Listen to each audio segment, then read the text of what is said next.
द्वितीय सेमेस्टर के सभी प्रशिक्षुओं को मेरा नमस्कार। आज हम कोर पेपर वर्तमान भारतीय समाज एवं प्राथमिक शिक्षा में जो आपको पिछली वीडियो हमने विवेकानंद के बारे में कुछ बताया था, आज हम स्वामी विवेकानंद के बारे में शिक्षा दर्शन के आधारभूत सिद्धांत के बारे में चर्चा करेंगे। स्वामी विवेकानंद की गणना संसार के महान शिक्षा शास्त्रियों में की जाती है। उनके शिक्षा दर्शन संबंधी आधारभूत सिद्धांतों पर हम निम्नलिखित बिंदुओं के माध्यम से प्रकाश डाल रहे हैं। पहला पॉइंट, पुस्तकों का अध्ययन ही शिक्षा नहीं है। इन्होंने कहा पुस्तकों से ही जो पुस्तकों में जो चीज़ लिखी रहती है वही अध्ययन नहीं होता है। इसके बाहर भी पर्यावरण में रहकर अन्य चीज़ों को भी सुना जाता है, देखा जाता है और समझा जाता है, जिससे अन्य जानकारियाँ भी मिलती हैं। नहीं तो बालक पुस्तक ही कीड़ा बनकर रह जाता है।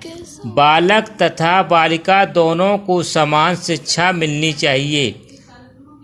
तीसरा पॉइंट, पाठ्यक्रम में उन सभी विषयों को स्थान दिया जाए जिनके अध्ययन से बालक का भौतिक तथा आध्यात्मिक दोनों प्रकार का विकास हो सके।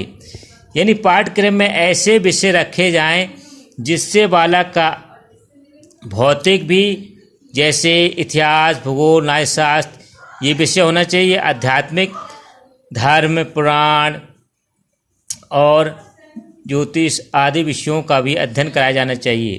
चौथा पॉइंट है, चित्त की एकाग्रता ही शक्ति ज्ञान प्राप्त करने की कुंजी है। इस शक्ति को विकसित करने के लिए ब्रह्मचर्य आवश्यक है।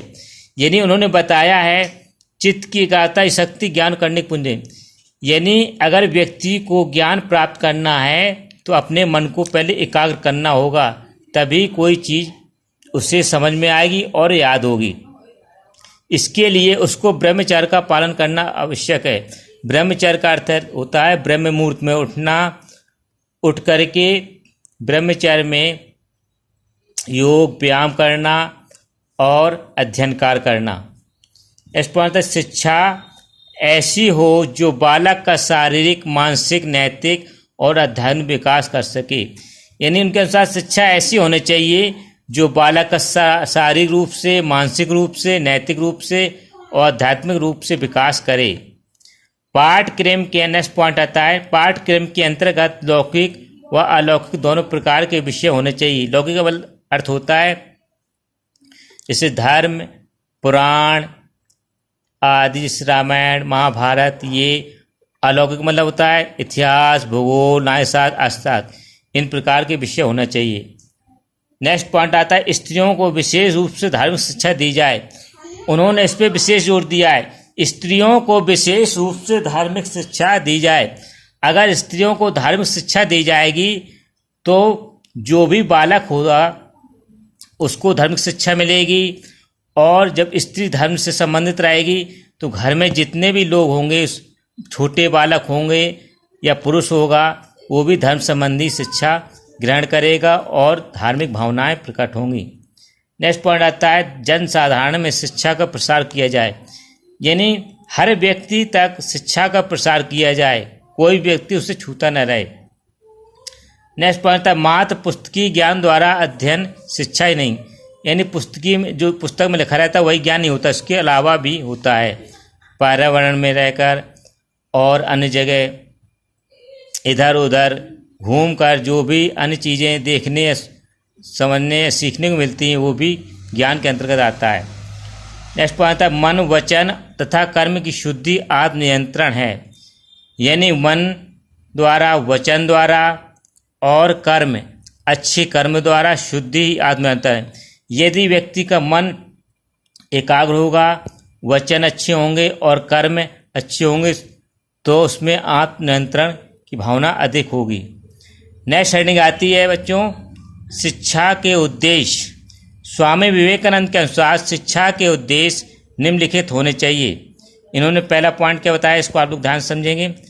पूर्णता को प्राप्त करने का उद्देश्य। स्वामी विवेकानंद के अनुसार लौकिक तथा आध्यात्मिक सभी ज्ञान मनुष्य के मन में पहले से विद्यमान होता है। इस पर पढ़े आवरण को उतार देना ही शिक्षा है। यानी व्यक्ति में बच्चों में पहले से ही अनेक गुण विद्यमान होते हैं, केवल शिक्षा के द्वारा उसे बाहर प्रकट किया जाता है। अर्थात शिक्षा को मनुष्य के अंतर्निहित ज्ञान अथवा पूर्णता की अभिव्यक्ति करनी चाहिए। नेक्स्ट पॉइंट आता है शारीरिक एवं मानसिक विकास का उद्देश्य। स्वामी विवेकानंद के अनुसार शिक्षा का दूसरा उद्देश्य बालक का शारीरिक एवं मानसिक विकास है। उन्होंने शारीरिक उद्देश्य पर इसलिए बल दिया है ताकि आज के बालक भविष्य में निर्भीक एवं बलवान योद्धा के रूप में गीता का अध्ययन करके देश की उन्नति कर सकें।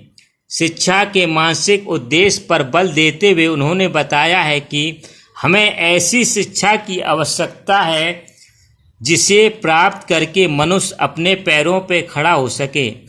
यानी बालक को ऐसी शिक्षा देनी चाहिए जिसे उसे सीख कर आगे अपने जीवन में उपयोग कर सके और जिससे कुछ कमा भी सके, अपने पैरों पर खड़े हो सके, मतलब कुछ अपने आप अर्थ का अर्जन करने लगे।